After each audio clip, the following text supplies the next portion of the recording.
Welcome back, my fellow artistes. It's another Tip-Off Tuesday. Now this week, we're going to be going over how to create charcoal pieces without vine charcoal or traditional charcoal pencils. Using smudgers. Sounds tricky, doesn't it? Well, it's not. Let me show you. That was for you, Aunt Kathy.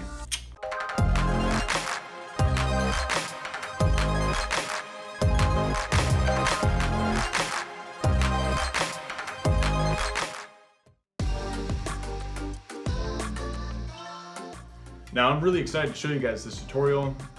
It's something that is a little different than what we normally do, but I think you guys are really gonna like it. So let's just get into it. Now as we begin this lesson, there are some key points that I want you to keep in mind. Now the first of those key points being when you are applying your charcoal, we want to make sure that we are taking charcoal from all three of our pencils and we are grinding it onto the sandpaper here. Make sure you start thick on one end and then pull that charcoal lengthwise across the sandpaper and gradually go thinner. The second key point is make sure that you use your smudgers and roll them onto the sandpaper.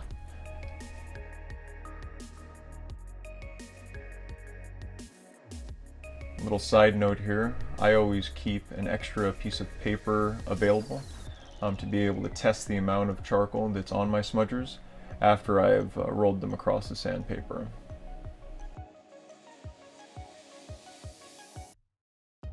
Something like this here, just take it and test it, and that way you know the amount of charcoal that you're going to be putting onto your piece.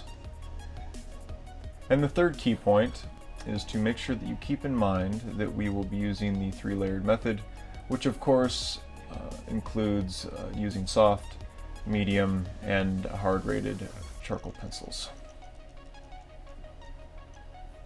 So the first thing we're going to do is grab a smudger and we're going to roll it in some soft charcoal here on our sandpaper, and we are going to very lightly lay down our first line. One of the biggest things to keep in mind when using this method is the lighter your hand on the paper, the better. Remember, in the world of charcoal drawing, you can always add more charcoal. It's hard to take charcoal away.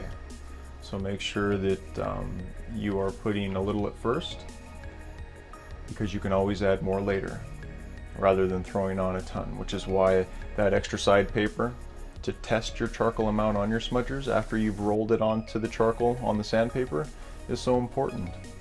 It's a little trick of the trade, one that will help you with your realism. So first thing we're doing is we are defining the main lines of our drawing, which in this case is the handle of this teacup and the lip and the main body as well. Now you can vary up the sizes of your smudgers. I like to use thinner smudgers for the lines, and then here using a little fatter smudger to start working on my contours.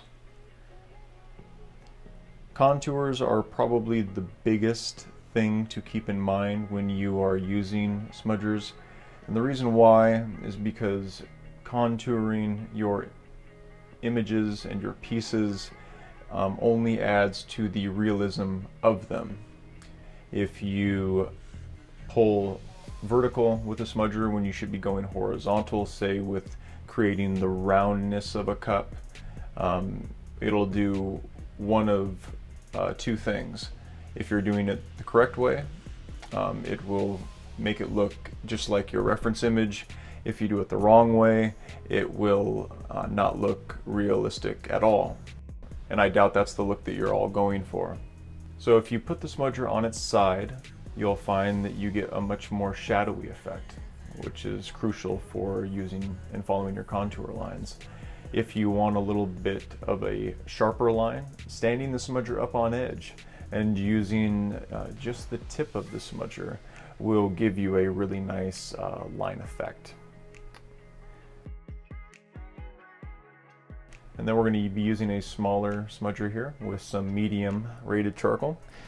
Medium rated charcoal, of course, has a little bit more binder in it than soft rated charcoal. And because of that, it tends to stick together a little more, and it lays on top of the soft charcoal very nicely and gives us a darker appearance, which in this case is helping us build up the lip of the top of our teacup here. And we can use it to build up the handle.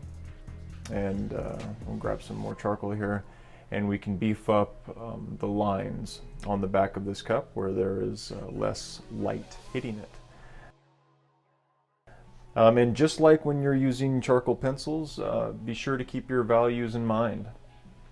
They're very important, especially with charcoal drawing, because you only have very rich blacks and, of course, completely white colors to use at your disposal. Now, when you are working with smudgers, you will see that they are actually very forgiving, which is perfect for practicing. So much of the time, the majority of the effects that I get with my drawings, I don't even use my charcoal pencils. I use smudgers and brushes. But smudgers are where the majority of the effects that I get come from, and I get them just like this, following the contours, making sure that the inside of this cup is darker than all the rest, while still following my contours.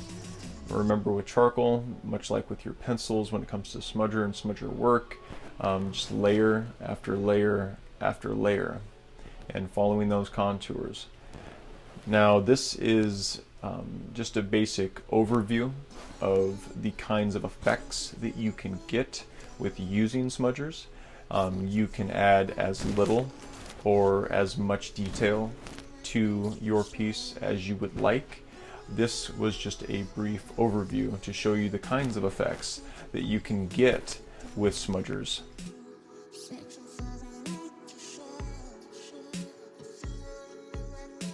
There you are.